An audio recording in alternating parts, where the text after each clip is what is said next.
So what I want to do today, since this is a conference on entrepreneurship, I thought I would give a little bit of a background on kind of the story of how Khan Academy started. I think some of y'all might be reasonably familiar. Actually, before I even start, how many of y'all have been to the site or watched a Khan Academy video? Or oh, very good. I think we have a very high penetration in our demographic. That's our. And I think it'll be interesting because I think the story of Khan Academy, more than almost most entrepreneurial stories, is kind of I don't want to say accidental. I want to think that some of it was somewhat by design. But it has been this kind of organic process, and it's still not 100% clear where all of this is going to lead to, although it seemed like it could lead to something pretty exciting. So we can rewind back to 2004, and I was an analyst at a hedge fund in Boston. And my aunt and uncle and their children, my cousins, were visiting me from New Orleans. It was right after my wedding. I got married in New Jersey, went back to Boston, and they were visiting me. And the oldest of their children, Nadia, she was 12 years old. And it was 4th of July weekend in Boston. I don't know if any of y'all have been to Boston. They have a nice kind of 4th of July fireworks thing over the Charles River. And I distinctly remember while we were waiting for the fireworks to start, I was just killing time by giving my family brain teasers. The kind of brain teasers, that a good interview question at Google or, whatever. And I don't know if you've ever done this with your family, but some people say, oh, I don't care, I don't want to think right now, and all the rest. But I distinctly remember Nadia being she was 12 years old, and she's like, well, don't tell me the answer. I can figure it out. Can they see each other? What other say? She was at 12 years old, she was tackling these brain teasers as well as any 25-year-old computer science grad that I'd ever interviewed before. So I remember the next day we were touring the colleges and we went to MIT, and I remember telling Nadia, I was like, you should, I'm pretty impressed by how well you tackled a lot of those brain teasers yesterday. You should think about MIT. And I remember right when I said that, my aunt gave a little look to my uncle. And I wasn't sure what that look was about. Maybe it was something else, completely unrelated. But I remember that look. And the very next morning, my aunt Nusrat Auntie told me, Sal, thank you so much for believing in Nadia. It really means a lot. You're like a big brother to my children and a role model.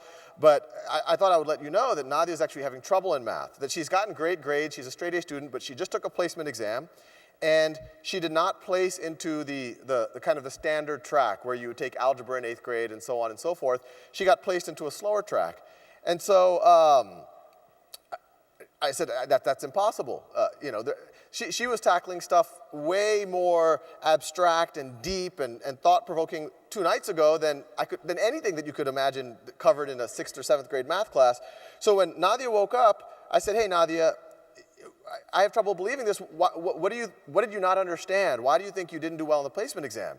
And Nadia said it was units, converting kilograms to grams and all of the rest. And I said, Nadia, I'm 100% you can tackle that. So what do you say when you go back to New Orleans and I stay in Boston, after my work and after your school, I tutor you. We do something over speakerphone. We'll figure out a way to be able to see what we're writing and all of that. And we ended up using Yahoo Doodle, and we started doing this.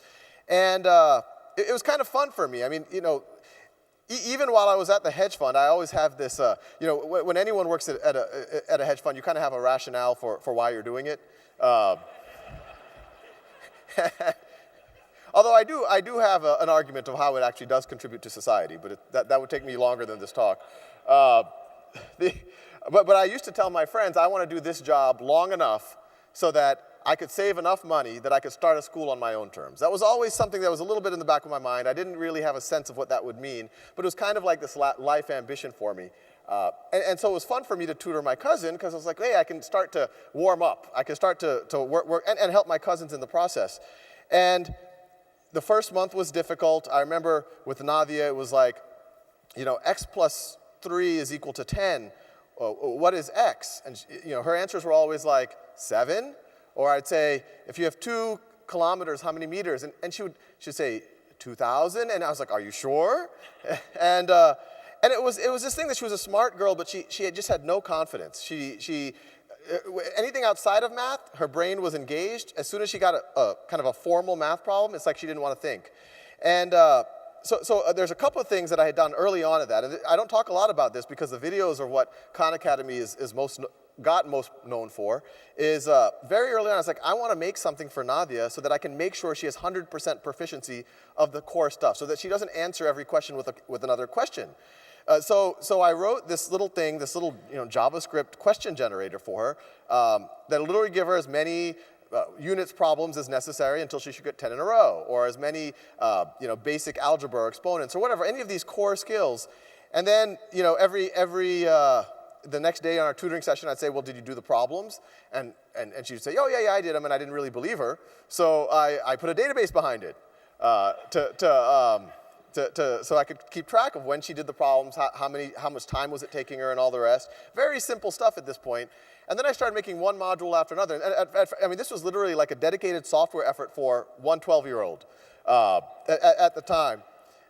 But she eventually did progress through the tutoring and the software, which had no, the videos aren't even on the radar at this point. Then I started to tutor her younger brothers, more and more family members. It was kind of this fun thing. I mean, sometimes when I'd call up a distant relative, I was like, can I tutor your kids? They thought that there was some type of strange catch to it, but they're like, Sal must not be doing well in this hedge fund thing. But you fast forward now to 2006. I had this like cohort of like 20 or 30 kids around the country that different time zones. I still had a day job, and I would come home and I'd try to tutor them all and do these sessions. I would try to do these conference calls with more than one student. That got tricky. And I vented at a dinner party, and one of my buddies, Zuli, says, why don't you just record some of your lectures on YouTube? And I said, no, not YouTube. That's for dogs on skateboards. That's not for serious mathematics. But then I kind of went home, and once I got over the idea that it wasn't my idea, I decided to give it a shot. And I put those first YouTube videos up there. I think it was greatest common divisor or least common multiple. And I started doing a bunch of them, 20 or 30, the same stuff that I was covering with my cousins at the time. And a couple of things happened. And I joke about this a lot, but it's absolutely true. The first feedback I got from my cousins was that they liked me better on YouTube than in person. And I'm hoping it's only in kind of an education tutorial context, but it actually makes a lot of sense. They could pause, they could repeat. There's a lot to be said about human interaction. There's a lot to be said about kind of human mentorship, and I think they value that. They value the fact that their cousin, who was in Boston, who had a job, who was married, took the time out of his day to care about their lives. That definitely was a positive for them. But I could tell just from my interactions that the actual tutoring session was super stressful. When, no one wants to say that they don't understand. No one wants their cousin to feel like, oh, maybe Nadia isn't worth the time, or maybe she's wasting my time. And so all of a sudden they could do it in a de-stressed environment. And then when we had our live sessions, it was just really for questions. The other thing that happened is I started getting letters from people. I just randomly put it on YouTube. I remember that first time YouTube says, do you want to make these private or public? And I was like, I don't care, public. And other people started to watch. At first I was suspicious because I told 4 cousins to watch the video, and like 6 people would watch it. And I was like, who are these 2 people that are watching my videos?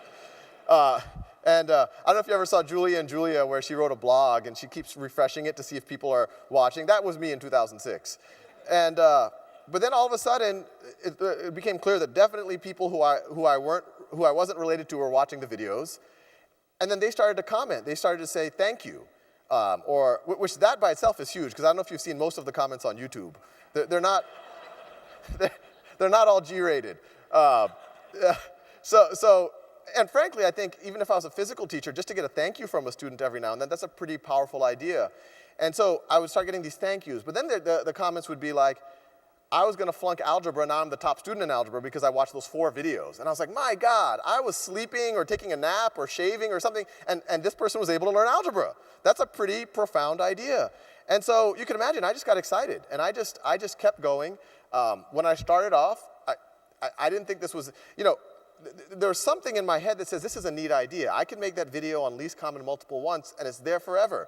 And my cousins can use it, and even if no one else uses it, it's kind of a nice little thing for the family. Maybe my grandkids could eventually use it, or my great-great-grandkids. It'd kind of be like this neat thing. And maybe in the future other people might actually want it. So I just kept going. And actually I was building out the software at the same time until you fast forward to, and the software is funny because I made all of these modules, and then as you can tell, a lot of this has come out of being lazy. I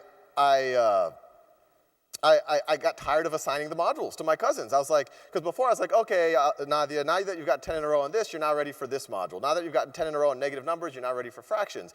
And that got tiring for me, so I set them up in this kind of graph structure, and so it would automatically assign them. Once you got 10 in a row on this, you're now ready for these modules. Once you get 10 in a row on those, you're not ready for those modules. And I said, well, this is kind of a neat graph structure. I had it visually displayed for myself so I could keep track of all these modules. I said, let me have my cousins look at them. And so once again, they liked that they could see where they were going and what they needed to do to understand, to eventually get to trigonometry or eventually get to geometry or whatever. I had that out there, and this is another probably thing not to do if you're trying to, and I wasn't trying to start a business or a not-for-profit at this point, but that software alone got so popular by 2007 that it was taking down my $50 a month web hosting. And my brilliant entrepreneurial mind said, oh, then I'll just turn it off. Instead of paying $100 a month. That happened. The video traffic kept growing, hundreds, thousands, 10,000s, until you fast forward to 2008. And then some interesting, even across this, some interesting things started to happen. I started getting letters from teachers.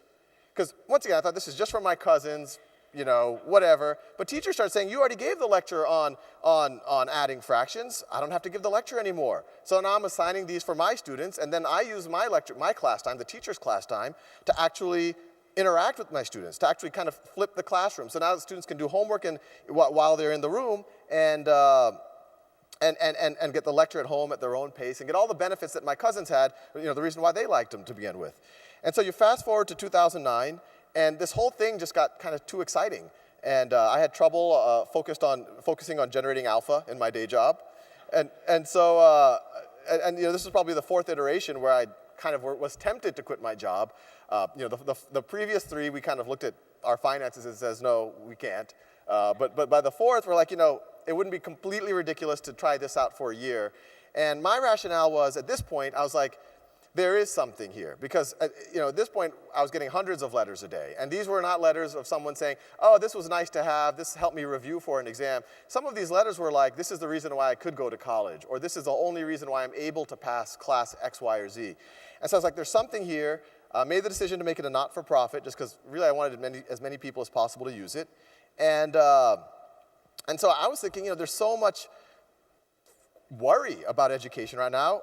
Let me just keep doing it. And I took the most naive approach to starting a not-for-profit, or really starting a business. I just kept making videos and hoping someone would notice. And so 2009, I did that. You fast forward. Luckily, by May, June, July, August of 2009, people began to notice.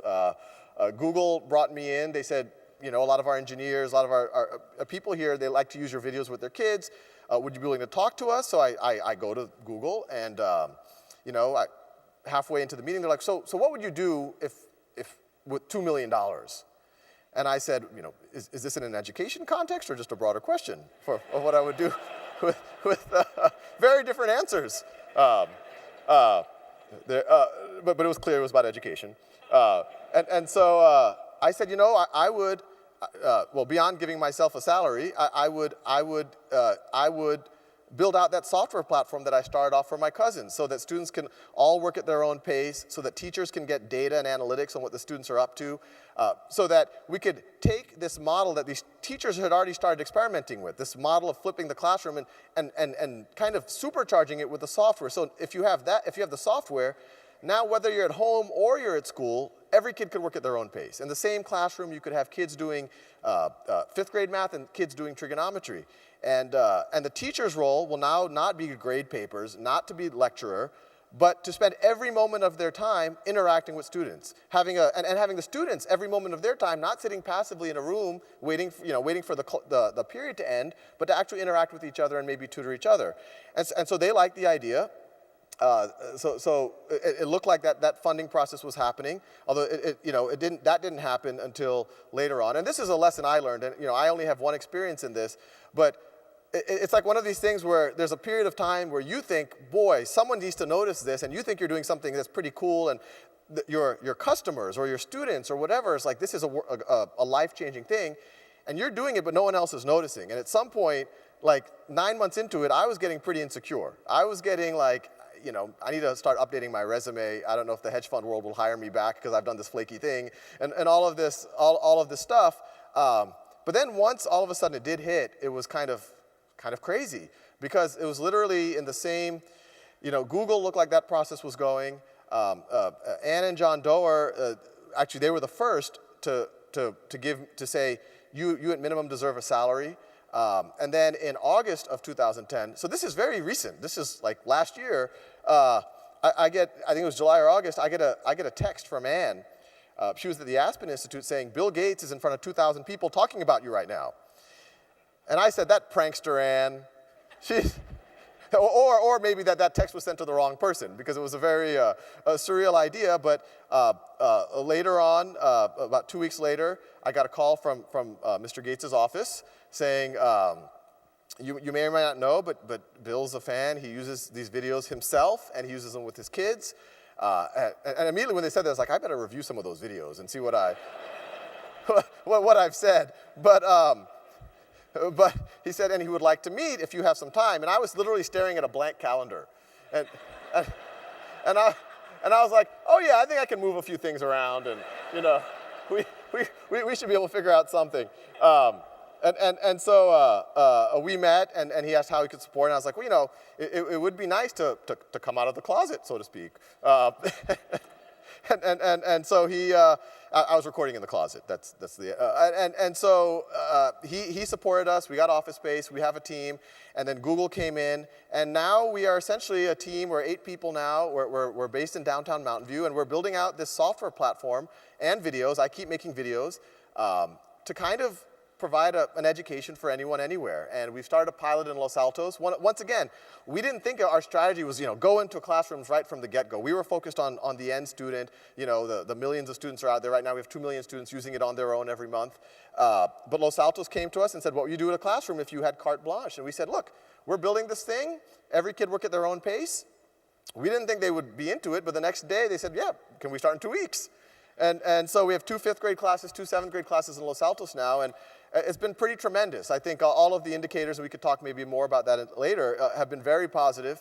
You know, just to give a little bit of a clue of kind of the power of this is very recently a reporter came to one of the classrooms to just do a story on us, and she saw a 5th grader in one of those classrooms doing trigonometry, just sitting there doing trigonometry problems, you know, very casually, and the reporter's very impressed. And so she sits down next to the 5th grader and says, so do you think that this is 5th grade math? And then the little girl has this very mischievous look on her face, and she goes, no, I think it's 6th grade. So now going forward, I think our strategy is 2 things, and our strategy frankly changes every week. But the strategy is 2 things: is build out our software platform. We're actually translating into 10 languages. So it can reach more than just the English speakers of the world. Build out the software platform. So right now, the exercises go deep. They go into, you saw in the video, they go into vector calculus and biology and college chemistry and history and all the rest. But have the exercise platform first go through K through calculus, and then beyond that, college level math, then chemistry, biology, physics, all the rest. And build out what we're doing in these schools. So over the next year, we're going to go to about 10 to 15 schools and school districts to kind of expand this Los Altos idea and see how we can really transform what happens in the classroom. So that's kind of an update on what we're up to, and I think now we can I believe there's going to be a Q&A part of this. Yeah. Outstanding, Sal.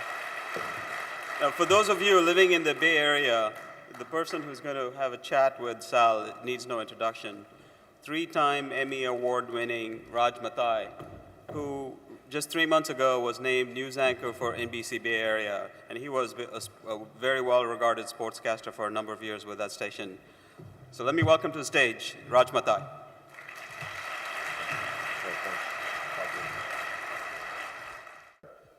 Hello, everyone. Should we sit? Is this what we're doing? So, first of all, is he a stand-up comedian or an educator? This is phenomenal. Yeah. Oh, that was wonderful. Yeah.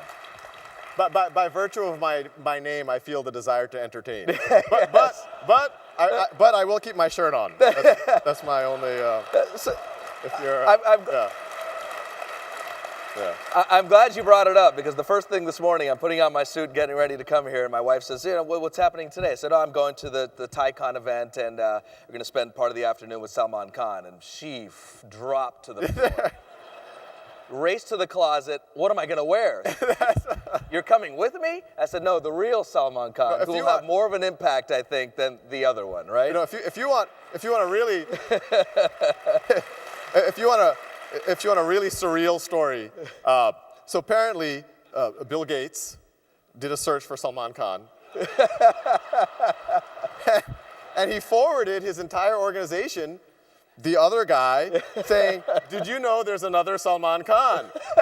And just the idea of seeing Bill Gates look at Salman Khan without his shirt on was a very dissonant, anyway, it's not about him, but yeah. Well, I think like so many people, like everyone here in the audience, I too, just backstage, just captivated about your story. And this isn't the first time that I've heard about your story. I've been following you for a while now. So what happens now? Here we are, we have a lot of entrepreneurs, we have a lot of venture capitalists, and one of the big questions is, okay, this is great, it seems very successful, but it's not for profit. So at what point... What is it for then? At what point do you turn the corner if that point is even on your radar? Yeah, no, we're definitely not going to turn. This isn't like a bait and switch. We're not going to, be not for profit at some point. I think I would have to do something pretty shady at this point to actually turn it into a for profit. No, the simple answer is no. We're going to stay not for profit. The decision early on was. And I think a lot of y'all can, and I'm not saying that there's anything wrong with for-profit. I obviously worked in a very for-profit industry before this. It was pretty much, that's all it was for. That's the next session at 2 o'clock. Yeah, exactly.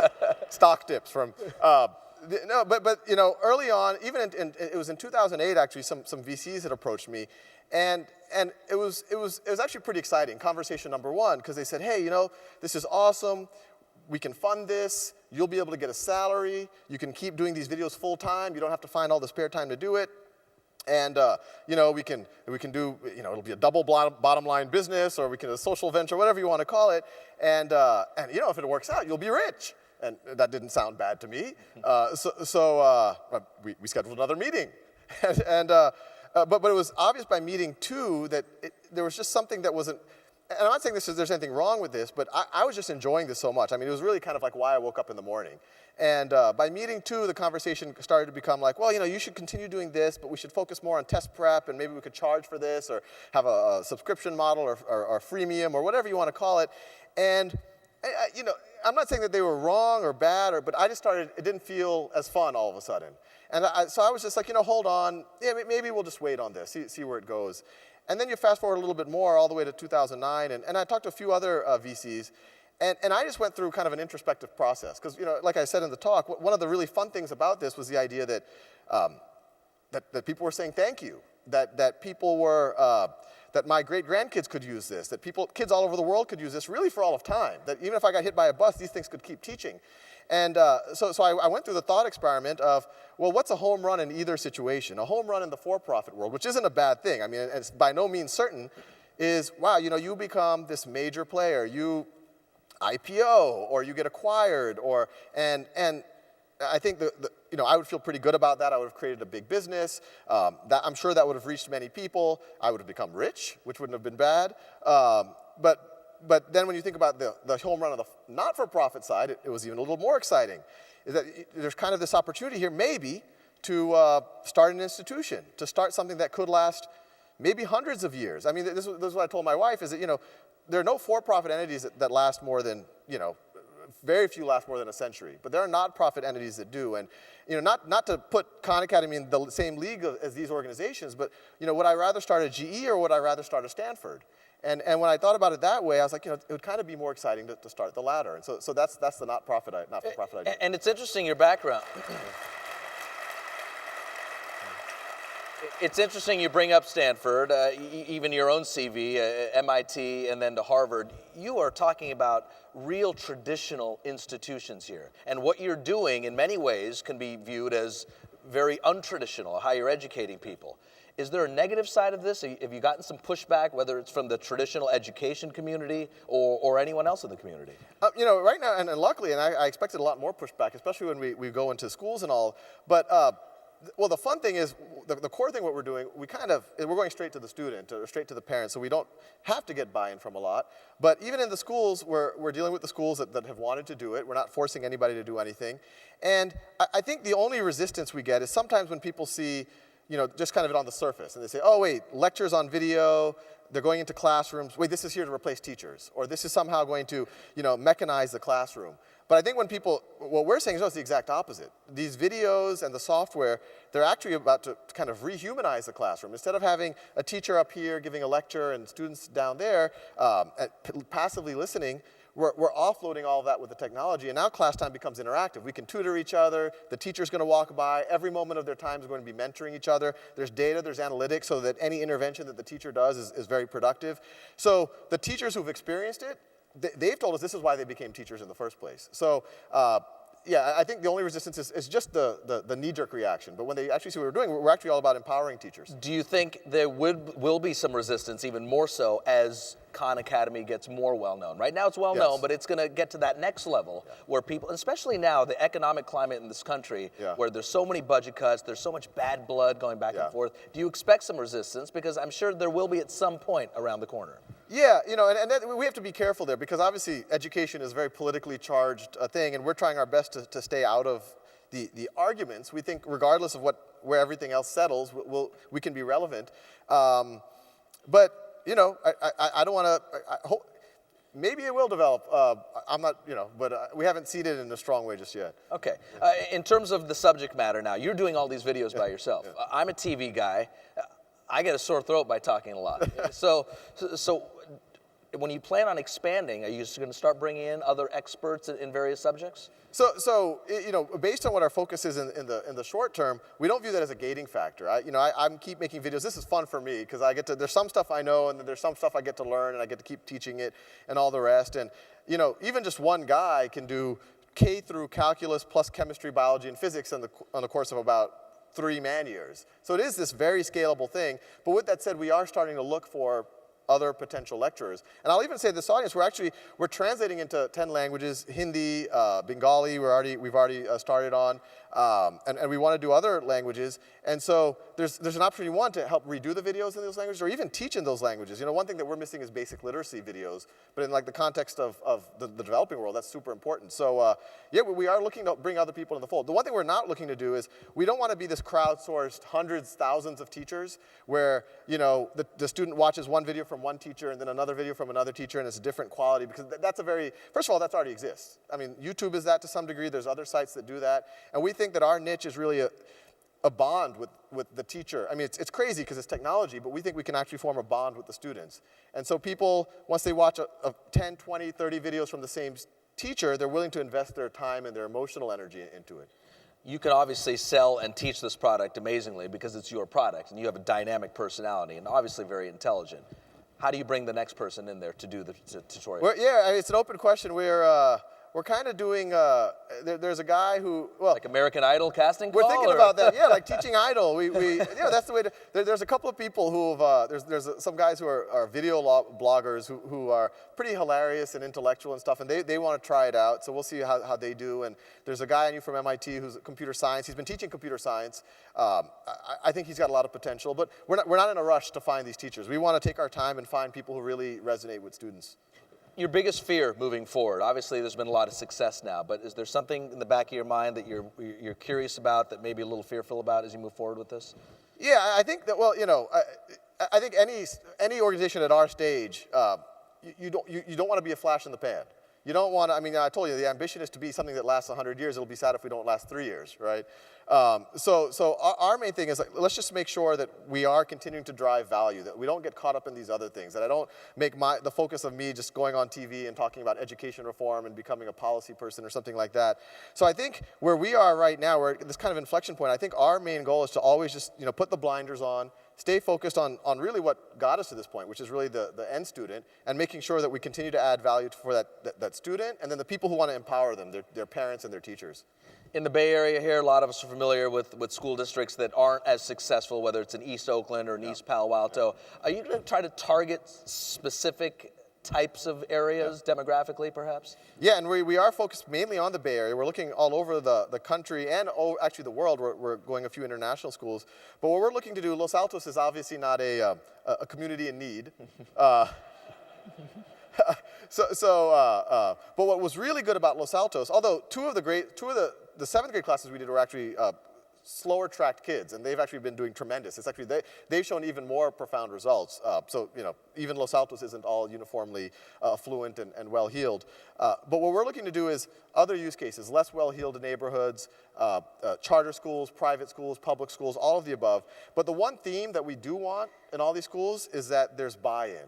That it's not just the mayor or the superintendent who's forcing it down, that the mayor, the superintendent, the principals, the teachers, and the parents all really, really, really want this. Because, about the flash in the pan, I think our biggest risk is, some school kind of halfway implements it, and then it's a disaster.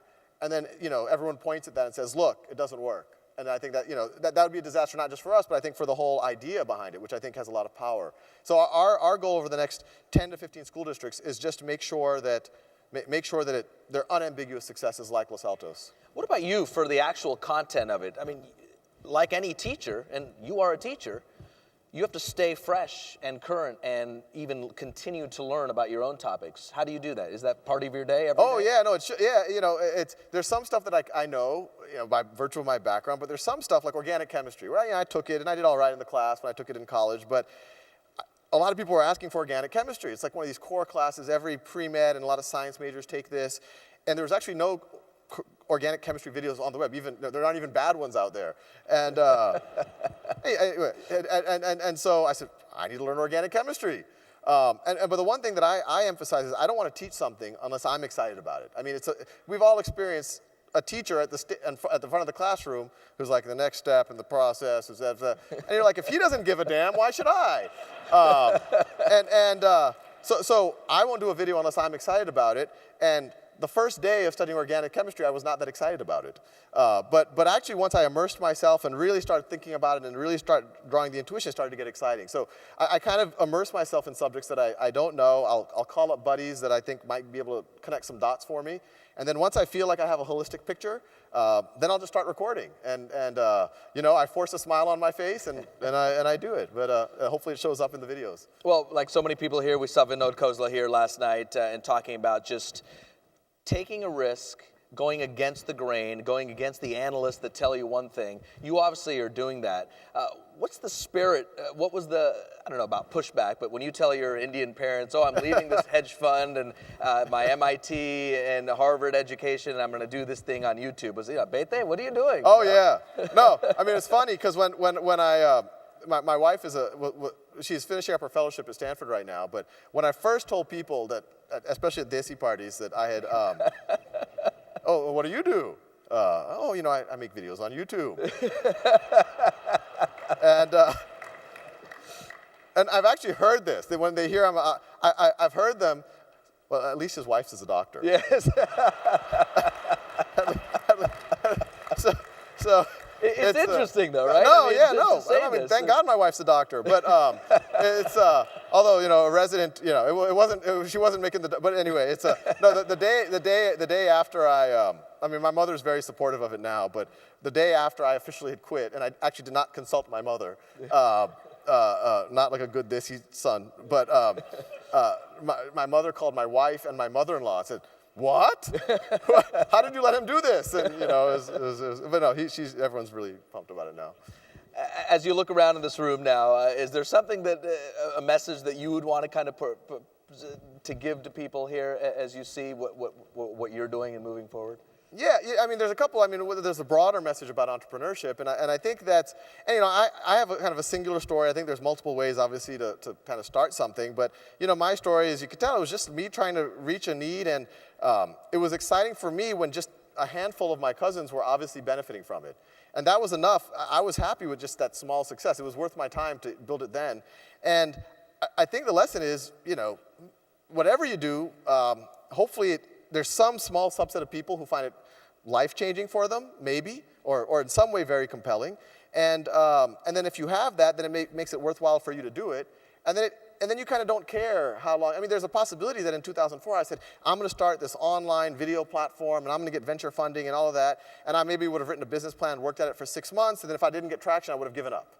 And because I kind of was happy with the small successes, I was able to pursue it for 5 years before I quit my job, and then even I was pumped about pursuing it afterwards. So it's one of these things where it was kind of one of this unkillable ventures, and that's, I think that's one of those things that, make venture succeed. There's a lot of things, a lot of ideas that people have, and the ideas kind of go up, and it pitters out, and then it dies, and then 8 years later, you see it actually becomes very successful. And so I think there's something to said about maybe designing something so it has a staying power. Before the call from Bill Gates, before all the clicks, when it was just with your family, what kept you motivated by doing this? Because yes, you quit a job, a good salary job to do this. Well, and at that point, I did not quit, so I am a practical person there. But it was worth my time to do it. I was still spending probably 15 hours a week with a day job doing this for my cousins, but it was... What was that leap of faith moment? Was there a point when you finally looked and said, you know what, I can do this, I want to do this? What was that leap of faith moment? Well, that became pretty clear in